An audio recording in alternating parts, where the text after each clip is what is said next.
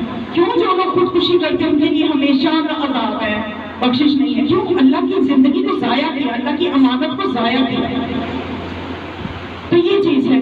تو اب ہمیں یعنی اگر انسان پھر اس طرح سے جب ہم وسیلہ بناتے ہیں تو ہمارے نیتوں میں یہ ہوتا ہے کہ یہ وہ ہستیاں ہیں کہ اللہ نے خود فرمایا وَابْتَغُوا إِلَيْهِ الْوَسِيلَةَ، اس تک پہنچنے کا وسیلہ تلاش کرو، اور وسیلہ بنانے کی کوشش نہ کرنا، تم جو وسیلے بناؤ گے وہ تمہیں جہنم میں بھی لے جا سکتے ہیں۔ خدا قرآن میں فرماتا ہے کہ دو طرح کے ائمہ ہیں، ایک وہ امام ہے جو جنت کی طرف لے جاتے ہیں، ایک وہ امام ہے وہ بھی امام ہے، وہ بھی اپنے آپ کو امام کہہ رہے ہیں، وہ جہنم کی طرف لے جاتا ہے۔ خود نہ بنانا امام، خود نہ بنانا وسیلے، امام اور وسیلہ بنانا اللہ کا کام ہے، تمہارا کام ان کی اتباع کرنا ہے۔ تو بس مومنان کی یہی وہ وسیلے ہیں کہ خدا فرماتا ہے کہ انہی کے صدقے سے میں بارشیں کرتا ہوں، انہی کے صدقے سے میں رزق تقسیم کرتا ہوں، انہی کے صدقے سے میں روزی دیتا ہوں، تمہاری مشکلات کو دور کرتا ہوں۔ یہی چیز ہے جو دنیا کی سمجھ میں نہیں آ رہی، اور ان چیزوں کو آپ نے سمجھنا ہے اور آپ نے بلکہ دوسروں کو بھی سمجھانا ہے۔ بس ایک چھوٹی سی مثال دے کے بات کو مزید واضح کر دوں کہ کس طرح سے مدد ہوتی ہے، کس طرح سے ہستیاں مدد کرتی ہیں کہ بعض اوقات جیسے ایک مریض ہے نا، اس کو اگر دوائی وغیرہ دی تو ظاہری اسباب کے ساتھ وہ ٹھیک ہو گیا، ڈاکٹر نے علاج کیا۔ کچھ مریض ایسے ہوتے ہیں کہ ڈاکٹر کہتے ہیں ہمارا علاج اب یہ لا علاج، اب ہماری دوائی ہمارے طریقے اس میں کوئی کام نہیں کریں گے، آپ جائیں اور اس کے لیے دعا کریں۔ اور جب اس کے لیے دعا کرتے ہیں، کوئی آپ کا رشتے دار کہیں نجف میں، مشہد میں، مدینہ میں، مکہ میں، آپ ان کو بھی کہتے ہیں دعا کریں، جب وہ دعا کرتے ہیں مریض ٹھیک ہو جاتا ہے۔ ایسی بہت سی مثالیں ہیں۔ تو پھر ڈاکٹر کہتے ہیں معجزہ ہو گیا۔ تو یہ معجزہ کیا ہوا کہ یہی وہ وسیلہ جو ہم نے بنایا، کہ جن کو ہم وسیلہ بناتے ہیں وہ ظاہری اسباب کے محتاج نہیں ہیں، جب ان کو وسیلہ بنایا جائے جن کو دنیا کے ڈاکٹر لا علاج کر دیں، وہ خدا کے طبیب کے ہاں علاج ہو جاتا ہے۔ خدا نے ہر زمانے میں